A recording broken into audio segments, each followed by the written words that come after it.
Alors, bonjour à tous, je vous fais cette petite vidéo pour vous parler du jeu de loi. Je vous ai envoyé des fichiers. Ces fichiers, pour certaines personnes qui ne peuvent pas les imprimer, et je trouve que c'est un bon exercice pour tout le monde même, parce qu'on va associer, travailler les nombres et travailler l'art visuel aussi. Voilà, donc je vous propose de faire des gabarits, un gabarit d'un œuf, un gabarit d'un disque et un gabarit d'un petit œuf.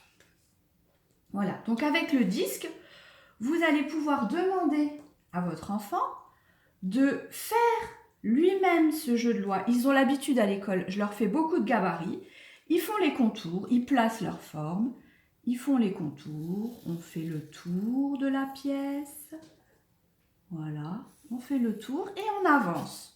Moi j'ai commencé à faire le mien et on continue.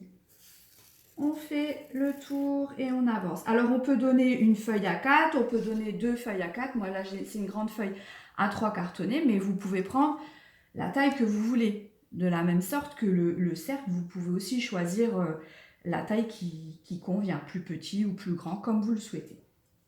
Voilà. Ensuite, pour ce jeu de loi, vous avez vu qu'à l'intérieur, il y a des petits œufs représentés. Alors, des petits œufs, il y a un jeu de loi avec des œufs où on compte jusqu'à 3 et un jeu de loi avec des œufs où on compte jusqu'à 6. Bien sûr, vous adaptez en fonction, si vous commencez à jouer avec le jeu où il y a 3 petits œufs et que votre enfant est à l'aise, vous passez et vous augmentez, vous rajoutez des petits œufs ou vous prenez le plateau avec les 6 petits œufs. J'ai trouvé sympa aussi d'utiliser un gabarit œuf pour pouvoir effectuer des œufs en graphisme. Les œufs de votre réserve, hop, vous allez faire la même chose. Les enfants vont faire le tour du gabarit. Et puis à l'intérieur, on va pouvoir faire du graphisme. On va pouvoir, par exemple, on prend beaucoup de couleurs parce qu'on veut des œufs qui soient jolis. Et on fait à l'intérieur des cercles de toutes les couleurs. Quand les œufs sont terminés, les enfants découpent eux-mêmes leurs œufs. Et ça sera les œufs qui seront utilisés pour, bien sûr, la pioche qui...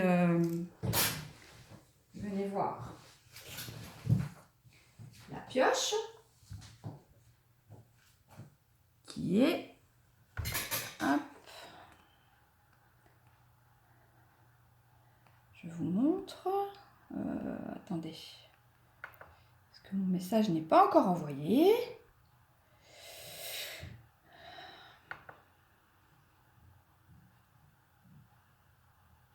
Ah, je ne peux plus l'ouvrir. Non, je ne peux plus vous le montrer.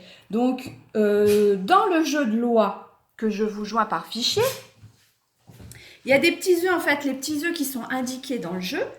Vous allez demander à l'enfant de prendre ces œufs-là, d'utiliser les œufs qu'ils auront fait chacun pour pouvoir jouer à ce jeu.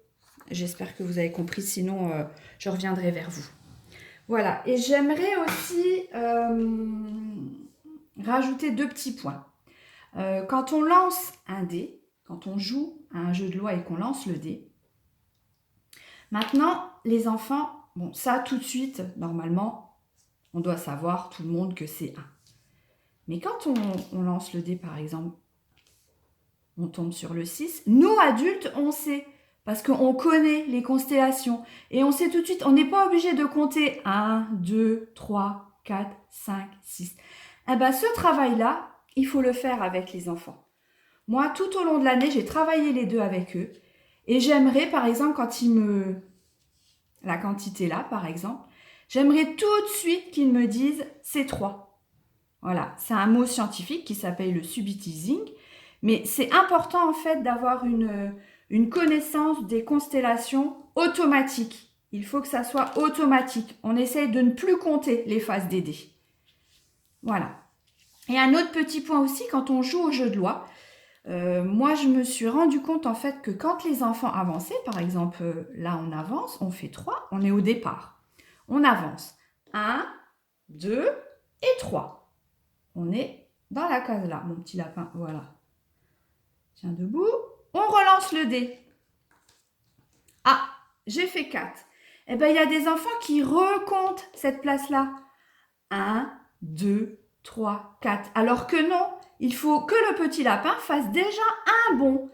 1, 2, 3, 4. Il faut qu'on avance.